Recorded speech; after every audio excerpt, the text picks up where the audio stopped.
Okay. Good to go. Alrighty, welcome back everyone. This is YQL Express if you didn't know that already. To talk about today, just because over the past 2 weeks quite a bit has happened, specifically in regards to Alberta, in both Alberta politics and in federal politics in Canada here. If you are a friend of mine on Facebook, you've probably been bombarded with conversations and stuff like that today. So we'll be jumping into that, but we're going to start on a little bit more of a positive note today, talking about a question that we had shared on Facebook. Yeah. Well, before that, after this, I'm going to Good Times. Oh, yes, yeah, we were just talking about that as well. So. Good Times, which is, its official opening is in January, like January 5th, I think. Yeah. So it's a new comedy bar in Lethbridge. I had the pleasure of going last week. You're going to... Yeah. Derek's more important than me. Any of the they did it for the World Cup. The Pogo Bros did it for that. Same group of people are hosting the new comedy club, so it's a good time. Definitely go check out something unique. I'd say in Lethbridge we haven't had anything quite like this before. So yeah, not that I remember. Yeah. As I jokingly called it after I left too, I was like, "Good Times" doesn't appropriately name the place. It's a great time. So. But that's where is it? It's just it's down from the 420 clinic where Esquire's used to be, is what the map showed. It's in like the basement space by what's it called? Kind of like just left of is it called McGuire's Menwear? Is that what it is? Like the suit store there? Yeah, so or like Foster's Jeweler, like down that road. But it's in a basement suite where they used to host like different live music events and stuff like that. So now it's like they just have the permanent space. So it's been used in capacity before to do like that kind of like space before. Like yeah, it was like Fort. I think it was called events there. Support local. Support local comedy and beer and stuff like that. Budweiser's not local. Yeah, true. Yeah, like Derek was saying, we'll just jump into it with on our YQL and such.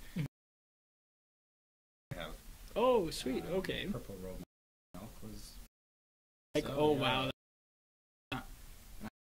That's oh yeah. Like reality to today and like things like that still like happen, and then also like his assassination scene, like they didn't hold back in that movie. Like they show like the blood and the gore of it, so it really hits close to home. And then they show you like how impactful it was. A strange thing I read about that though is that apparently the mayor like was also killed during that. Yeah, but assassination. Nobody still talks about that. Nobody talks about him today, but apparently like at the time, people like really mourned the mayor as well. But then like Harvey went to be remembered for like our generation, if that makes sense. So. And then I think the guy who assassinated him was also on the council too, which like I don't know if a lot of people knew. Like, he was elected with Harvey, and then he was elected as like this kind of like conservative champion, where he was kind of like this guy who was like super pro police, pro firefighter kind of like type. And it was very confrontational at that time because like it was the police who were like committing most of these atrocities like on that community. So like Harvey came at it though very like diplomatic and reasonable, whereas this guy was like, no, you're a manipulative like devil influenced person. And it's like Harvey Milk's like the nicest person, like, you know what I mean? So it's just like I don't know, I'm happy that person like is not remembered fondly, you know what I mean? Like they did an awful thing. So we are live. If you are watching, by all means, jump in. Let us know who your favorite politician is. And the one thing we said, I think, that you've seen in your lifetime, right? So it doesn't have to be Canadian. Just has to be at a time that you're comfortable and really comfortable. Probably would have been the first NDP prime minister too. He actually would have had a shot if he was still alive, I felt. Because he was the first person to ever take that party to second place, right? Yeah. So then we've got Senator Jacques Hebert. I've never heard of him until this. I don't know if I... He went on a 21-day hunger strike in the Senate in protest of Brian Mulroney, cutting funding to youth programs, including his legacy program. Well, I don't know if I know about this person either. No, oh, okay. That's a really cool like Canadian story too. Yeah. And then he got his program reinstated. we've got Elizabeth May, Maria Fitzpatrick, Nasheed, Andrew Weaver, and Jack Layton again. It seems to be that like a Canadian, like Jack Layton's definitely like one of the top like Canadian politicians in recent memory. Like, he definitely did like the whole like positive politics thing probably the best. Like, even though I know that's kind of like the current like liberal Justin Trudeau brand, but like I would say Jack Layton kind of first. Yeah, it did it first for sure, and like I think Justin Trudeau tried to like use some of that momentum when he was like making a shot for prime minister, like where a lot of people had that memory, and like since the NDP had lost like that sort of charisma in Jack Layton, Justin Trudeau just kind of had that opportunity to like kind of foster off that legacy a bit. We didn't have a lot of charisma in politics. Mm-hmm. Like, Harper was not particularly charismatic in the same sense that Layton, and then regardless of whether you like him or his policies, Trudeau. Yeah. Well, charisma plays a huge part in it, right? And it doesn't even necessarily have to be like Paul Martin like, wasn't very charismatic. Christian, that one's kind of up for debate. I would say he is, but I wouldn't say he's like classically charismatic. I think he's more of the like left-wing version of like I like somebody who's like says what I'm thinking kind of like person, you know, where it's liberal, like Ralph Klein-esque type. Yeah, like very like a little bit more like less bureaucratic, I guess, right? So or less diplomatic too in that circumstance. And or I guess diplomatic wouldn't be fair. Not in our generation, but Tommy Douglas. So he started the NDP essentially.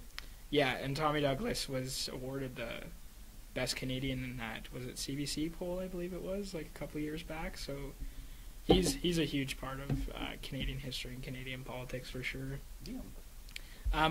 Again, viewers, if you have any favorite politicians, list them down below. We'd love to hear if you have any. But I guess we can dive into the meat and potatoes of our show today. Where we're cutting in and out. Oh, are we cutting in and out? Yeah. Oh, okay. Because we are talking a little bit lower today. Maybe we'll just try talking. No, it's the feed. Oh, okay. No, it's good. Okay.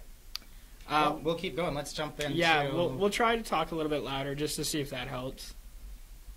So we'll leave it to Derek to get into the controversial stuff. I captioned it: pipelines, protests, and rallies. Yeah, so this area is going to be a little bit muddy, I think, just because all of it kind of blends together. So like there's a couple things that we're going to talk about that are obviously important in Albertans' minds right now, and probably Canadians in general too. One is obviously the construction of the pipeline. Two is the rallies, most specifically with Nisku. Is that how you pronounce Nisku, this? yeah. Nisku, the small town. The Yellow Vests.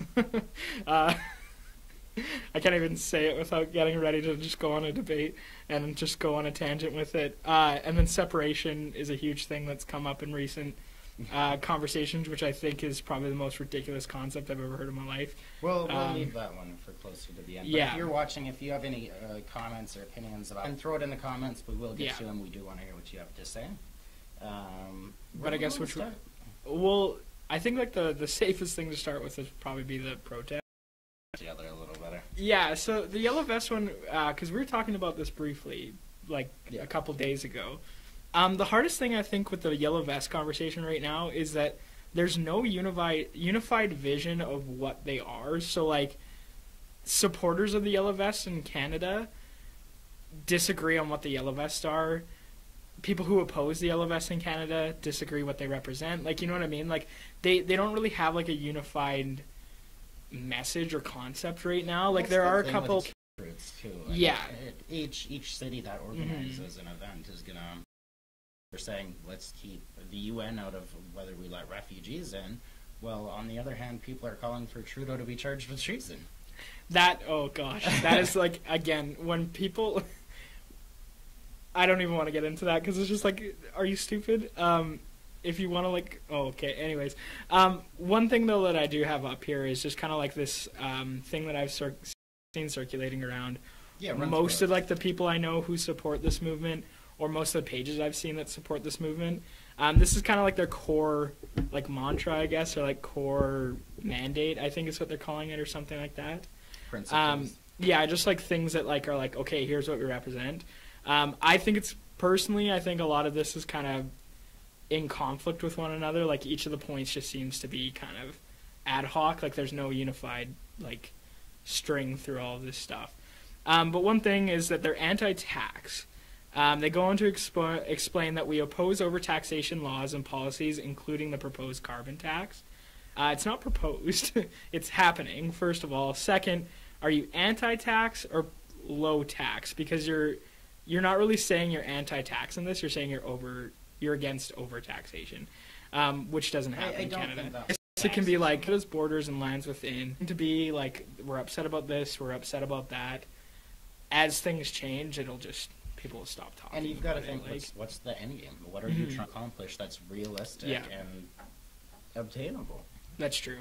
Then they go into energy. So they say, we advocate a complete self-sufficiency, including pipelines, opposing the import of oil from... They would maybe true. able to get some. But then again, it's like one of those things where it's like, okay, so you want pipelines, you move away from it at the end. And I know that's like most of society's goals, but at the same time, like... We all have come to agree that it's eventually going to be phased out. Absolutely, right? Resource. But then at the same time, anytime we're at a point where this is naturally going to occur, it seems people are upset that we're losing that oil industry, right? Because, like, different families, different people are, like, getting their, putting food on their tables from this industry, right? But then when we hit that point where it's like,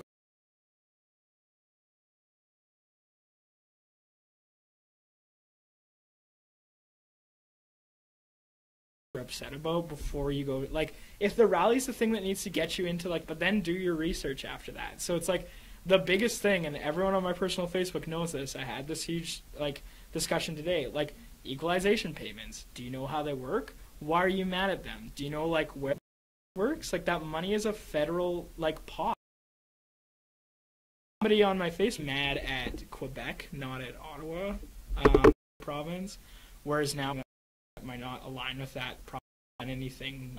As well as asking kind of who you voted for last election. Okay. It was most popular, or 38% of people who voted Wild Rose that they talked to in the last election were in favor of separation. And then 34% of the people in favor of separation are 55 plus. And you said that's surprising? I thought it would be the younger crowd. That would separate? Yeah.